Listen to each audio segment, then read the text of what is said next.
You ever notice how procrastination doesn't feel dangerous until you realize it's the reason your life hasn't moved in years? That quiet, invisible delay, the I'll do it later moment, is the exact thing stealing your goals, your confidence, your momentum. Most people think procrastination is a productivity issue. They think it's about planners or motivation or finding the right morning routine. It's not. I learned the truth the hard way. Procrastination is hesitation, and hesitation is lethal. I didn't learn that from a book. I learned it on a mission, staring at a breach point in complete darkness while one small moment of hold on, wait almost cost a man his life. That was the night I understood something civilians rarely see. Procrastination doesn't just make you slow, it makes you vulnerable. And what I'm going to share with you in this video is the exact system I built from that moment forward, a system designed to eliminate hesitation before it destroys your future.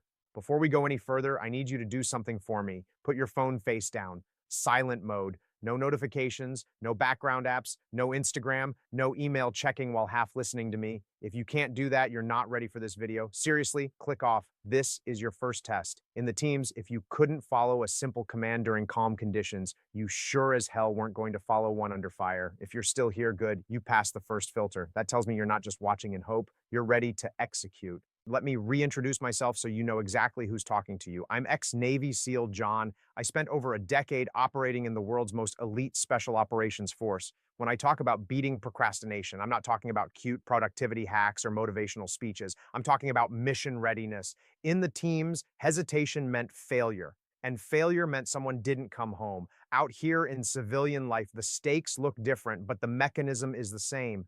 Every goal you have, stronger body, better relationships, a business you keep saying you'll start, those goals are missions, and a mission has a clock. Procrastination is what drains that clock until you wake up one day and realize you ran out of time. I'm not here to give you theory. I'm here to give you battlefield strategy.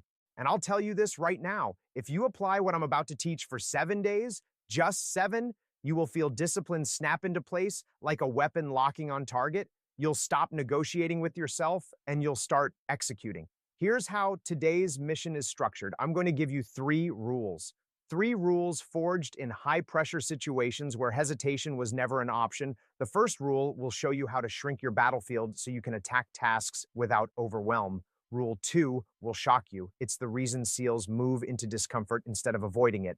And Rule 3 is the accountability trapdoor, the mechanism we use to make quitting impossible. Consider this your operations brief. Before we move into the first rule, I want you to drop the word locked in the comments. That tells me you're committed and ready for deployment. Now tighten up, because once we begin, there's no backing out. When people tell me they're overwhelmed, I know exactly what's happening. Their battlefield is too damn big. They're staring at the whole mission instead of the next move. That's the fastest way to freeze, hesitate, and fall right back into procrastination. I learned this early in the teams, long before I ever set foot in combat. During Bud-ass, they threw everything at us. Miles of running, cold surf torture, log PT, drown proofing, impossible time hacks. The guys who quit weren't the ones who lacked strength. They were the ones who zoomed out too far. They looked at the entire week, the entire phase, the entire pain ahead. And when you look at all of it at once, your brain shuts down. It says, nope, too much, too hard, don't start. That voice is the same voice that tells you to delay the gym, postpone the business, ignore the hard conversation, avoid the work. That voice is the enemy. And rule number 1 is how you defeat it. The rule is simple: shrink the battlefield. In the teams, whenever a mission felt massive, multiple objectives, multiple moving parts, unpredictable variables, we never attacked everything at once. We broke it down to the smallest actionable unit. Breach the door, clear the first room, secure the hallway, move the team one step at a time. The mission could be 10 hours long, but all that mattered was the next 10 seconds. When you reduce the battlefield, you reduce fear, you reduce uncertainty, you reduce all the imaginary problems your brain invents before you even begin. Suddenly, action becomes possible again. Most civilians think their life tasks are somehow different. They're not. The human brain doesn't care if you're clearing a compound or cleaning your garage. It reacts the same way to large, undefined, overwhelming objectives. When the mission feels too big, your brain protects you by shutting down. That's paralysis. That's overwhelm. That's why you delay. You're not lazy. Your battlefield is just too wide. So here's how you shrink it, SEAL style. Let's say you want to lose weight. Most people think of the entire transformation.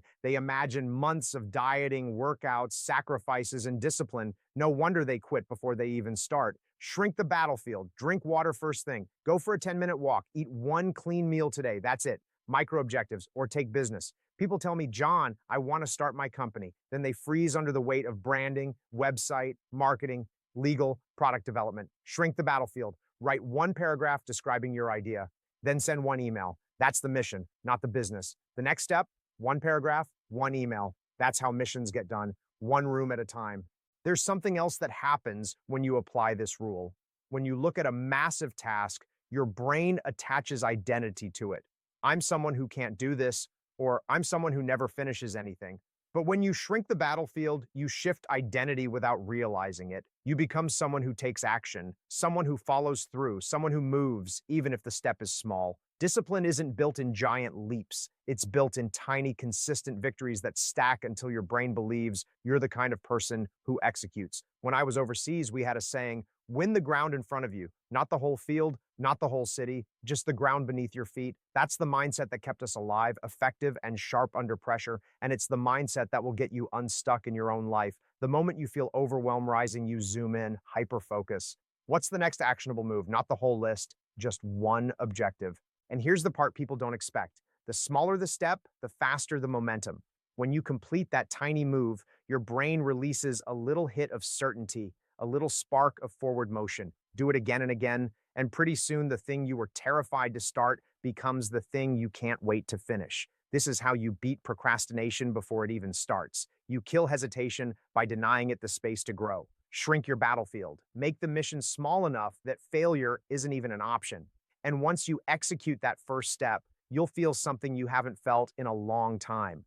Control. Now that you understand rule number one, we're ready to step into the rule that shocks people the most, the one that rewires how you approach discomfort forever. Most people spend their entire lives trying to avoid discomfort. They wake up and immediately choose the easiest path. Check the phone, hit snooze, delay the workout, avoid the difficult conversation, leave the hardest task for later. What they don't realize is that this habit is training their brain to negotiate with pain, and every time you negotiate, you lose. Rule number two is the one that usually shocks people because it goes against everything society teaches you. In the teams, we didn't avoid pain. We didn't delay it. We didn't try to make life easier. We put pain first, on purpose, every day. The fastest way to build discipline is to choose the hardest thing first. Face discomfort before you face anything else. When you do that, you rewire the part of your mind that normally resists action. You teach your brain that discomfort is not a threat. It's a trigger for execution. I learned this rule during a winter training block in Virginia Beach. It was freezing, water temperatures in the low 40s, wind ripping across the sand hard enough to cut through layers. Our instructors told us we were doing a cold surf drill followed by a full gear inspection. A lot of guys mentally prepared themselves by focusing on the gear inspection first, hoping to delay the surf torture just a little longer. Not me. I knew that if I tried to ease into the day, I'd give my mind room to negotiate, and negotiation is the death of discipline. So I volunteered for the first wave team, which meant I was heading straight into the water before my body even had time to warm up. The cold hit like a hammer. It punched the air out of your lungs, made your teeth clench involuntarily, made every instinct scream, get out, stop, quit. But the moment I pushed through that first shock, something changed. My mind went quiet, my focus sharpened. And when I got out of the water, every task that came after felt 10 times easier. That day, I realized a truth most people never discover. When you take on the hardest task first, everything else becomes manageable. When you delay the hardest task, everything else becomes heavier. Civilians think this rule is about toughness, but it's actually about identity. Every morning you avoid discomfort, you reinforce the belief that you can't handle hardship. Every time you choose the easy thing first, you confirm a tiny identity. I'm someone who avoids the difficult. But when you put pain first, even in small ways, you flip that identity completely. You become someone who attacks challenge instead of running from it. You become someone who executes under pressure instead of collapsing under it. You build momentum not by feeling motivated, but by proving to yourself that resistance is not a reason to stop, it's a reason to start. Think about your daily routine. Let's say you wake up and the first thing you do is open social media. You've already lost the day. You've taught your brain that comfort comes before action. Now imagine you roll out of bed and immediately do something uncomfortable. Cold shower, push-ups, journaling your fears, the hardest work task on your list, whatever feels like friction. Suddenly, the rest of your day opens up. Your mind stops anticipating pain because you've already taken the hit. It's like clearing the first obstacle on a course. Once you're over it, everything else lines up behind it. When I started doing this intentionally, my entire life changed. I stopped waiting for motivation. I stopped negotiating with myself. I stopped letting fear get a foothold. The moment I started choosing the hardest task first, I became someone who no longer hesitated. And discipline, real discipline, is nothing more than the ability to take action without debate. Let me tell you something important. The hardest part of anything is not doing it, it's starting it. Pain first eliminates the starting problem. When you shrink the battlefield and then put pain first, your brain has nowhere to hide, no excuses, no escape routes. You act, you move, you build momentum before the world has even woken up. And once you feel that momentum, once you realize you're capable of doing the uncomfortable thing voluntarily, something inside you shifts permanently. You stop identifying as someone who avoids discomfort. You become someone who commands your mind instead of being controlled by it. This rule shocks people because it forces them to confront the exact thing they've been avoiding their entire lives: discomfort. But discomfort is the doorway to discipline. Pain is the price of progress. And the earlier you pay it, the easier the entire day becomes. Now that you understand this rule, you're ready for the one mechanism that makes quitting impossible: the accountability trapdoor. Accountability is one of those words people like to throw around without understanding what it actually means. Most civilians think accountability is texting a friend and saying, yo, hey, keep me on track, or posting their goals online so they feel some pressure to follow through. That's surface level accountability, the kind that feels good for about 20 minutes and then quietly disappears the moment discomfort shows up. In the teams, accountability wasn't a suggestion or a motivational strategy, it was a trapdoor. Once you stepped through it, there was no going back, no escape route, no negotiation. You were mission locked. And when you're mission locked, procrastination doesn't stand a chance. I learned this early in my career. During Bud S, one of the instructors gave us a brutal reminder: if you fail, your whole boat crew pays. That was accountability.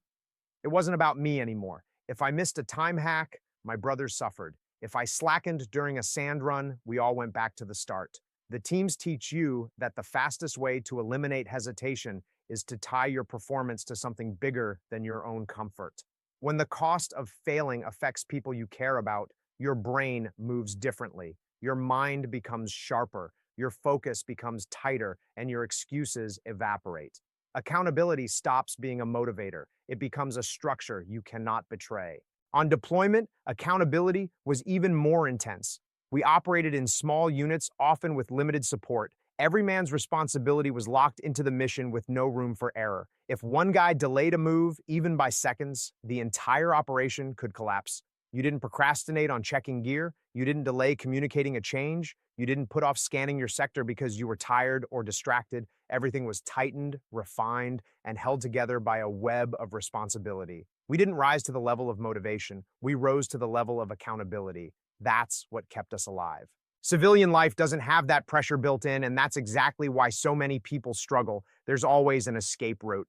Skip the workout, nobody notices. Delay the project, no one calls you out. Avoid the difficult conversation, life keeps moving. When nothing forces you to act, procrastination thrives. That's why rule number 3 exists. You must build your own accountability trapdoor, a system that removes your ability to opt out, a system that locks you into action long before your emotions can talk you out of it.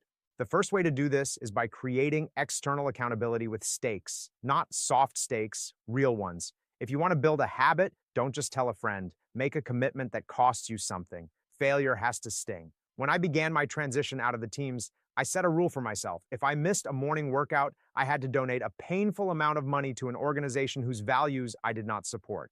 That was my trap door. I wasn't staying disciplined because I felt motivated. I stayed disciplined because the consequence of failing was worse than the discomfort of starting. Pain is a powerful motivator when it's tied to accountability. The second method is internal accountability, structuring your environment so quitting is the hardest option. SEALs do this constantly. Before a mission, we prep gear in precise order. There's no time to fumble or think. Your environment forces the right action. You can do the same. If you want to write, take your laptop out the night before and place it on your desk open to a blank page. If you want to train in the morning, lay your clothes out where you will literally trip over them. Remove friction from starting and remove comfort from quitting. And the third method, the strongest one, is relational accountability, connecting your actions to the identity you represent. When you're a SEAL, the trident isn't a piece of metal, it's a symbol of every man who earned it before you. When you hesitate, you dishonor them. When you act, you uphold them. In your life, this can be your children, your partner, your future self. When you attach your discipline to someone or something you refuse to let down, procrastination loses its power. You're not fighting for comfort anymore. You're fighting for integrity. When you combine these accountability structures, you create a trapdoor effect. Once you commit to the task, you fall into action automatically. No climbing back out, no rethinking, no negotiating. That's what makes accountability so effective. It eliminates the option to procrastinate before the temptation even arises. When you shrink the battlefield, put pain first, and then lock yourself into a structure where quitting isn't possible, you become unstoppable. You don't rely on motivation. You don't wait for clarity. You execute because the system makes execution the only path forward. And that's the moment discipline stops being something you try to build and becomes who you are. When I look back at who I used to be before these three rules solidified inside me, I can see the exact moment my life pivoted. I wasn't a bad performer, I wasn't lazy, but I was inconsistent. I'd get bursts of motivation and then hit long stretches where I felt stuck, hesitant, dragging my feet through every decision, even in the teams where the stakes were life or death. Discipline isn't something you're handed, it's something you forge. And I didn't truly become the man I am now until I understood how these three rules connected. Each one is powerful on its own, but together they form a system that changes you from the inside out. They strip away the old identity, the one filled with doubt, procrastination, excuses, and rebuild you into someone who acts, someone who moves, someone who doesn't wait for the perfect moment because he creates the moment himself. The transformation began the day I started shrinking the battlefield. Up until then, my default reaction to any challenge, whether it was a mission, a training evolution, or a personal goal, was to see the entire mountain all at once. That's how overwhelm is born. When I started focusing only on the next step, the next 10 seconds, the next micro objective, a strange thing happened. Everything became lighter. I stopped thinking in terms of massive outcomes and started thinking in terms of what was immediately in front of me. That alone reduced my hesitation by half. My brain no longer had anything big enough to fear. The battlefield shrank, and so did the anxiety. But momentum didn't fully take over until I paired that rule with the second one. Putting pain first was the breakthrough that turned consistency into identity. Once I started choosing the hardest task at the start of the day, everything else became frictionless. When you do the uncomfortable thing before anything else, you send a message to your subconscious. I am someone who does what needs to be done, not what's easy. This wasn't just a productivity trick, it rewired me. There's a moment in every morning where your mind tries to negotiate, delay the workout, skip the call, avoid the responsibility. Before this rule, I used to entertain those negotiations. After this rule, I shut them down. And the more I shut them down, the more natural it became. I didn't have to hype myself up. I didn't need motivation. I just acted. That's when discipline stopped being an effort and started being instinct. But instinct isn't enough. You can be internally strong and still fall apart if you give yourself too many exits. That's where the third rule locked everything into place. Creating accountability trapdoors changed the structure of my life. I removed the escape routes. I designed systems where quitting wasn't easier than continuing. When a task became mission locked, whether through consequences, environment, or identity, it was no longer a choice. It was a responsibility, and responsibility is a far stronger driver than motivation will ever be. When all three rules began to overlap, something powerful happened. Action became automatic. The battlefield shrank, the hardest task was already behind me, and the mission was locked into place with no room for negotiation. I didn't feel disciplined, I became disciplined. Every day I followed this system, the version of me that used to procrastinate got weaker, and the version of me that acted without hesitation got stronger. That's how identity is built.